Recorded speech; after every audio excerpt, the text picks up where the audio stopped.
Hello guys, welcome to the F7 guide I made because the number of people that fail F7 just because they don't know how to do the bosses is pretty scary, okay? It's pretty scary. And I want to contribute to the knowledge of people and record a F7 guide, mostly for bosses. Uh, just letting you know that this guide will not provide info about the gear you should be using. I will go over the gear I used, but you get different classes. I use Berserker, so my gear is specifically for Berserker. If you're mage, you use something different. Also for Archer, Tank, Mage, and Healer, you'll be using something different. So quickly going through the gear you for sure gonna need to do the F7. First is the aspect of the end for clearing, for the teleportation around the dungeons. Excuse my setup, I did Slayers because there's HOX right now, but you'll need with the cloak sword and bonzo stuff. These two items are for floor 7 essential because they will allow you to move freely around the boss fight area where you cannot use ender pearls or aspect of the end, aspect of the void. You can't use those, so you have to use bonzo stuff for diagonal movement and with the cloak sword to boost yourself vertically on the lava. Of course, super boom TNTs for clearing, for pumping the score up, for finding secrets, and spirit leaps are gonna be useful for sure also. The rock sword is not required, but it grants 100 speed for 30 seconds, so I use it to move around. And the Jerry Shin gun, you can also use Jerry Shin gun instead of the Bonzo stuff. I will not show that in the guide because I use the Bonzo stuff, but this is like the more advanced, quicker technique you can use. Unfortunately, I'm not advanced, so I am not using the Jerry Shin gun. And also, you'll need a pet with the dwarf turtle shelmet to prevent you from knockback, which is very annoying in the dungeons, but I think you already should have that. So now going into the dungeon, your party is gonna take a few minutes to clear the rooms, of course to find all the secrets and solve puzzle rooms and clear the rooms. This is the basic stuff that you do in every floor, so I'm not gonna go over that. Just a quick tip I wanna leave here, that you can see the line, like the flaming line I'm following. This is thanks to the Bad Lion client I use, and I recommend it very much for somebody who doesn't have every secret memorized, because it just makes everything much quicker, much easier, and can save you a lot of time while clearing the rooms. You should be using the aspect of the end and the rock sword to move around as quick as possible around the rooms because the time is very important here. There of course should be one guy blood rushing and the rest, solving secret stuff like that. You know how it goes. It is very important for you and your team to get as much points as possible. The maximum amount without the mayor poll is 307.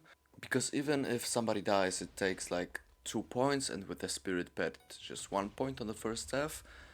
And remember that your teammates are still humans and they can do mistakes, and somebody might die. So if you get less than 3-4 deaths, you'll still have the S plus rank and you'll still get the bedrock chest. So it is very important to hit the 307. Now that we got this covered, let me just quickly speed up the video and talk about the boss fight rooms.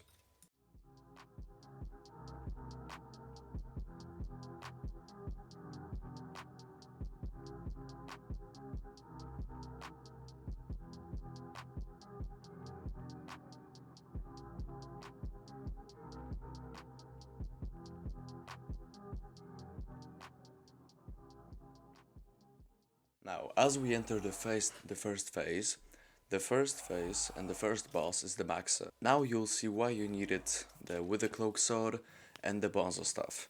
The two people should be focusing on the crystals. They should, with the cloak sword, them up on the lava and then use the bonzo stuff as I did to right click the crystal and to take it, place it on the stone pressure plate, while the third player should be leading the Maxa to the laser and leading the Maxa to the laser.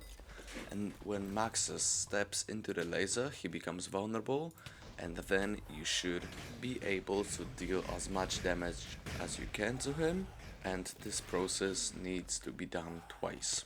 When the Maxa dies, the floor in the middle should break, and you should be transferred to this big room full of wither skeletons and some pillars. Now the boss is Storm. This is the phase 2.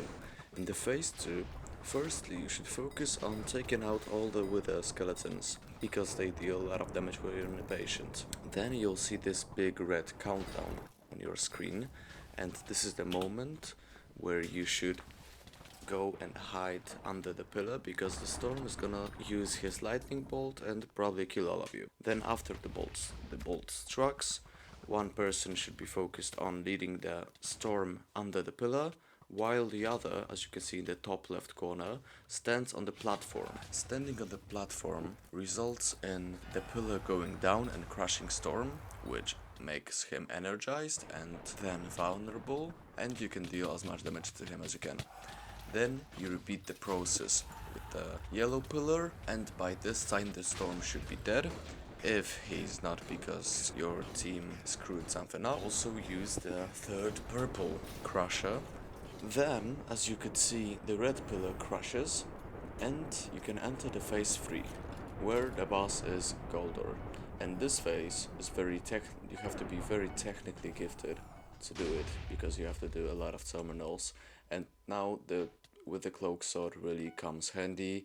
The solvers come in handy, because you have to solve 4 terminals, 1 device, and you have to pull 2 leathers in the first room. Then the second it is 5 terminals, and in the third and fourth it is still 4 terminals.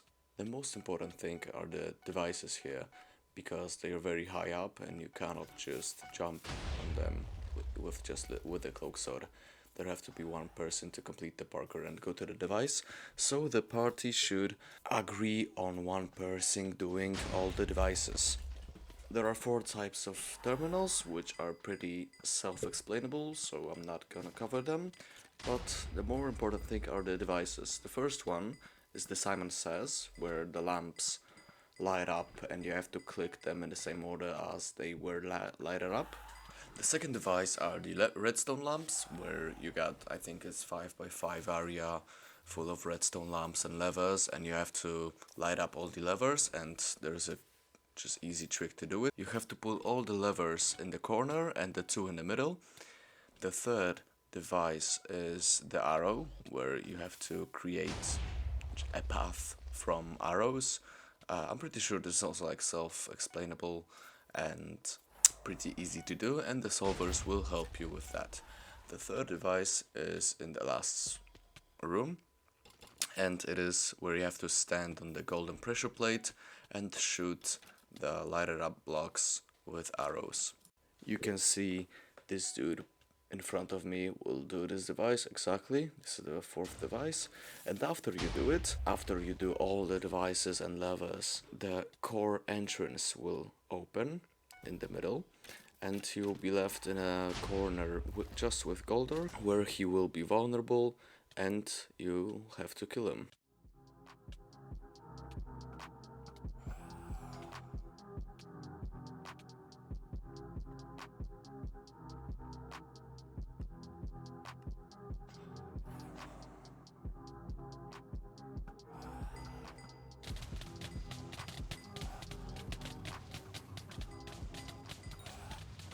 After you kill Goldor, the black and gold floor will drop, and you'll be left with Necron. In my opinion, Necron is the easiest one if you have good DPS in the team. For example, just 1-2 people with Terminator is enough, and the rest with Juju. I think this is enough. And all you have to do is just damage Necron. That's literally it. There's no doing some devices or some shit like that. You just have to kill him. And that was the complete guide to the F7. Thank you all for watching. Like and subscribe for more videos. Let me know in the comments if there's something I didn't mention, and I will see you soon.